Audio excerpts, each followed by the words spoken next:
آگے اللہ نے ارشاد فرمایا نساؤکم حرث لکم، تمہاری عورتیں تمہارے لیے بمنزلہ کھیت کے ہیں۔ حرث عربی میں کھیت کو کہتے ہیں، تو بمنزلہ کھیت کے ہیں۔ جیسے بیج ڈالا جاتا ہے کھیت میں اور اس سے پیداوار بڑھتی ہے، تو عورت کی جو ایک حیثیت ہے، نیچر نے جو اس کی ایک حیثیت متعین کی ہے، وہ بھی ایک نسل بڑھانے کا ذریعہ ہے، جس میں مرد کا جو اسپم ہے وہ بطور بیج کے ہے اور جو اولاد ہے وہ ایک پیداوار کی طرح ہے۔ تو اللہ نے یہ یاد رکھیں، اس آیت کو نا بہت سارے غیر مسلموں نے عورت کے خلاف بہت نیگیٹیوٹی پھیلائی ہے کہ دیکھو اسلام عورت کی توہین کرتا ہے، اس کو کھیتی سے تعبیر کرتا ہے۔ تو کچھ لفظ کسی اور زبان میں جب وہ جاتے ہیں نا تو وہ توہین کا معنی دیتے ہیں۔ عربی میں جو حرث کا معنی ہے یہ تعظیم کے لیے ہے، توہین کے لیے نہیں ہے۔ اردو میں جو کھیتی کا معنی ہے وہ توہین کے لیے استعمال ہوتا ہے۔ کھیتی یعنی جو پاؤں میں روندی ڈالنے والی، اور زمین جو ہے نا پاؤں میں گویا روندی، اس کو روندا جا رہا ہے، تو اس لیے اس کا اردو میں بالکل اسی طرح جو لوگ ترجمہ کر دیتے ہیں کہ عورتیں تمہاری کھیتیاں ہیں، تو یہ ترجمہ میرا خیال ہے اس لیے درست نہیں ہے کہ اردو میں اس کا مفہوم ہی چینج ہو جاتا ہے۔ یعنی گویا ایک عزت کے لیے جو لفظ اللہ نے استعمال کیا وہ ذلت کا ذریعہ بن جاتا ہے۔ تو اس لیے کسی بھی زبان میں جب ہم کسی بھی لفظ کا ترجمہ کرتے ہیں تو اس زبان کے ہمیں محاوروں کو دیکھنا چاہیے کہ اس زبان میں یہ لفظ کس معنی میں استعمال ہو رہا ہے۔ مثال کے طور پر ہو سکتا ہے کتا کا لفظ کسی زبان میں وفاداری کے لیے استعمال ہوتا ہو، کسی کو لوگ ڈاگ کہتے ہوں تو اس کا مقصد ہوتا ہے وفادار انسان ہے، لیکن ہمارے ہاں اردو میں گالی ہے وہ، اور آپ بولیں کہ بھئی وہ فلاں قوم ڈاگ کہتی ہے تو ہم کتا کہیں گے، تو آپ جب اس کا ترجمہ اردو میں کریں گے تو کتے سے نہیں کر سکتے۔ تو اسی طرح یہ عربی کا جو لفظ ہے اس میں بھی یہ چیز غور یعنی ملحوظ رہنی چاہیے۔ تو اس لیے اس کا ترجمہ کیا جائے گا تمہاری عورتیں تمہارے لیے پیداوار بڑھانے کا ذریعہ ہے، نسل بڑھانے کا ذریعہ ہے۔ فاتو حرثکم، تم اپنے اس نسل بڑھانے کے ذریعے کے پاس آؤ، انا شئتم جیسے چاہو، وقدموا لانفسکم، اور اپنے نفسوں کے لیے آگے بھیجو، یعنی اولاد کی نیت سے آیا کرو زوجہ کے پاس اور آخرت کے لیے انتظام کرو، یعنی اولاد پیدا کر کے جو تاکہ دنیا اور آخرت میں تمہارے لیے فیوچر میں تمہارے لیے کام آئے، میں دنیا بھی داخل ہے آخرت بھی داخل ہے۔ تو یہ آیت کا بھی ایک شان نزول ہے کہ صحابہ کرام تو چونکہ جو خواتین تھیں مکہ میں صدیوں سے وہ لوگ آباد تھے، ان کے سفر خاص طور پہ عورتوں کے سفر بہت ہی کم ہوا کرتے تھے۔ تو جب ہجرت ہوئی ہے اور جو ہے نا ہجرت کر کے بہت ساری صحابیات مدینہ آئی ہیں، تو مدینہ میں ان کے نکاح دوسری قوموں میں ہوئے، پھر انصار صحابہ سے بھی ہوئے۔ تو چونکہ تقویٰ تھا ان خواتین میں، للہیت تھی، تو بعض جگہ ایسے واقعات ہوئے کہ میاں بیوی کے جو آپس کا ریلیشن ہوتا ہے، ظاہر ہے وہ ہر قوم میں اور ہر جو ہے نا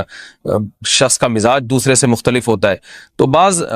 مردوں نے اس طرح سے اپنی زوجات کے ساتھ ہم بستری کی کہ ان خواتین کو پھر اشکال ہوا کہ پتہ نہیں اس طرح سے ہم بستری کرنا جائز بھی ہے یا نہیں ہے۔ تو انہوں نے نبی صلی اللہ علیہ وسلم سے یہ مسئلہ پوچھا کہ یا رسول اللہ، ہمارے شوہر ہمارے پاس اس طرح سے آتے ہیں تو کیا یہ جائز ہے یا نہیں؟ تو ان کے سوال کو بھی مبہم رکھا گیا اور قرآن نے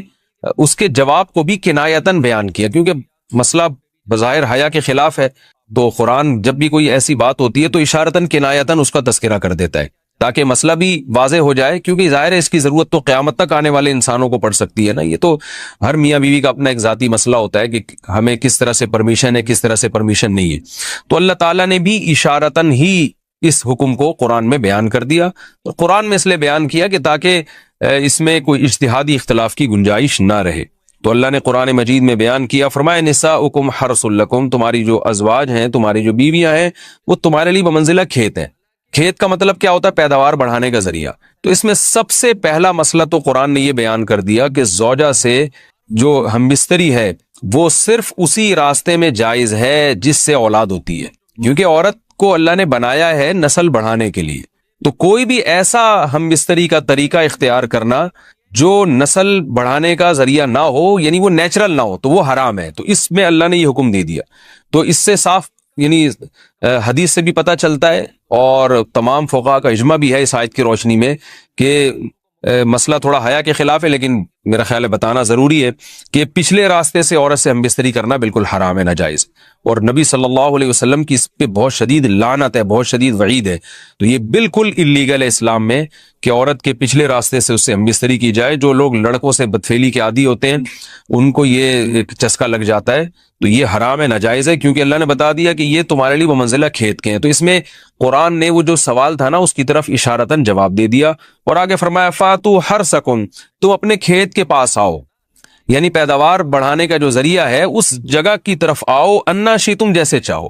یعنی باقی جس طرح سے تم چاہو زوجہ سے ہم بستری کر سکتے ہو، اس میں کوئی خاص طریقہ متعین نہیں ہے۔ میاں بیوی کا ایک دوسرے سے کوئی پردہ نہیں ہے، ہن لباس لکم وانتم لباس لہن، یہ دونوں ایک دوسرے کے لیے لباس ہیں۔ تو اس میں طریقہ کار کوئی بھی ہو سکتا ہے، کسی بھی طرح سے کرنا چاہو، ایک دوسرے سے لطف اندوز ہو سکتے ہو، لیکن فاتو حرثکم، آنا موضع حرث میں ہے۔ حرث کا مطلب وہ اس جگہ کی طرف آنا ہے جہاں سے نسل بڑھتی ہے، کسی اور راستے کی طرف، اس سے صاف طور پر جو ہے نا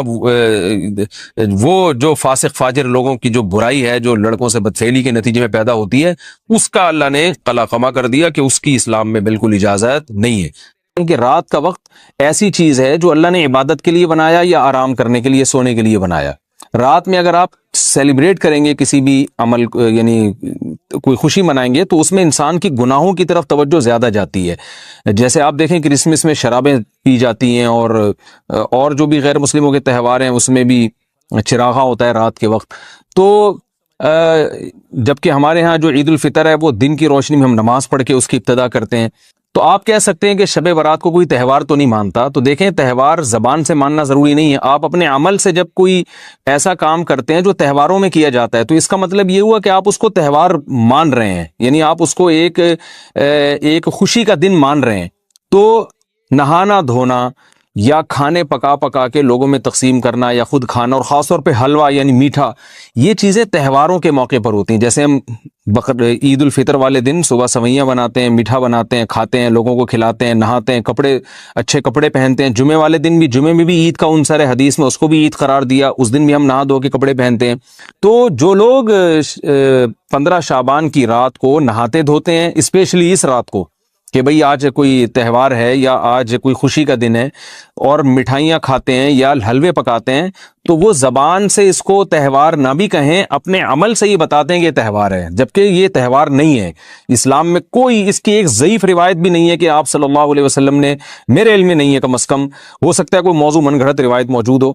جس میں کوئی کہیں بھی نہیں ہے کہ آپ صلی اللہ علیہ وسلم نے اس رات کو ہمیں نہانے کا حکم دیا ہو، یا اچھے کپڑے پہننے کا حکم دیا ہو، یا کھانے پینے کا یا حلوے کھلانے کا، ہمیں حلوے مانڈے کا ہمیں حکم دیا ہو۔ تو اللہ کا واسطہ یہ بدعت ہے، اس کو ختم کریں اپنے معاشرے سے۔ اور اسلام میں تہوار کا ٹائم دن میں ہوتا ہے۔ عید الفطر، عید الاضحیٰ ہے جس میں ہم دن میں قربانی کرتے ہیں اور کھاتے ہیں، پیتے ہیں، نہاتے ہیں، دھوتے ہیں۔ راتوں کے یہ کام نہیں ہے، رات کو آپ سوئیں یا عبادت کریں۔ تو ایک چیز تو یہ تھی جو میں بتانا چاہ رہا تھا۔ دوسری چیز، اس رات کو قبرستان جانا۔ دیکھیے اس بارے میں حدیث پیش کی جاتی ہے، مشہور حدیث ہے، لوگ سنتے رہتے ہیں کہ نبی صلی اللہ علیہ وسلم رات کو اٹھے، اور امی عائشہ رضی اللہ تعالیٰ عنہ بھی آپ کے پیچھے چلی گئیں، اور آپ صلی اللہ علیہ وسلم جنت البقیع میں مغفرت کی دعا مانگ کے تشریف لے آئے واپس۔ تو یہ حدیث انتہائی درجے کی ضعیف حدیث ہے، اور ایک تو ضعیف حدیث ہے، دوسری بات یہ کہ اگر ہم تھوڑی دیر کے لیے فرض کر لیں یہ صحیح حدیث ہے، اور ہم کہتے ہیں کہ بھئی نبی صلی اللہ علیہ وسلم نے یہ عمل کیا ہے، تو صحابہ میں سے کسی سے ضعیف حدیث سے بھی ثابت نہیں ہے کہ کوئی اس رات قبرستان گئے ہوں۔ حضرت ابو بکر کے بارے میں کوئی روایت نہیں ملتی کہ اس رات قبرستان گئے ہوں، حضرت عمر کے بارے میں کوئی روایت نہیں ملتی، یہ کسی ایک صحابی کے بارے میں نہیں۔ تو آپ مجھے بتائیں کہ یہ کیسی سنت ہے کہ جو صحابہ کی سمجھ میں نہیں آئی اور ہماری سمجھ میں آ گئی ہے؟ تو مشرکین مکہ یہ کہا کرتے تھے لو کان خیرن ما سبقونا الیہ، قرآن مجید کی آیت ہے کہ اگر یہ اسلام میں کوئی خیر ہوتی تو یہ صحابہ ہم سے پہل نہ کرتے، یہ صحابہ نے ہم سے پہل کیا ہے، اس کا مطلب ہے یہ اسلام خیر کا کام نہیں ہے۔ تو مشرکین کو صحابہ سے چونکہ نفرت تھی، اس لیے کہتے تھے کہ یہ چونکہ اسلام کو فالو کر رہے ہیں تو یہ اس کی علامت ہے کہ اسلام خیر نہیں ہے، کیونکہ خیر میں تو ہم صحابہ سے آگے ہوتے ہیں، اپنے بارے میں ان کا یہ اس خوش فہمی میں مبتلا تھے وہ۔ لیکن ہماری رائے کیا ہے؟ ہم یہ کہتے ہیں کہ لو کان خیرن لسبقونا الیہ، وہ کہتے تھے لا سبقونا، ہم کہتے ہیں لسبقونا، کہ اگر کوئی بھی خیر کا کام ہے تو صحابہ ہم سے ضرور اس میں پہل کریں گے، یہ ہو نہیں سکتا کہ خیر کا کام ہو ہم کریں اور صحابہ نے نہ کیا ہو۔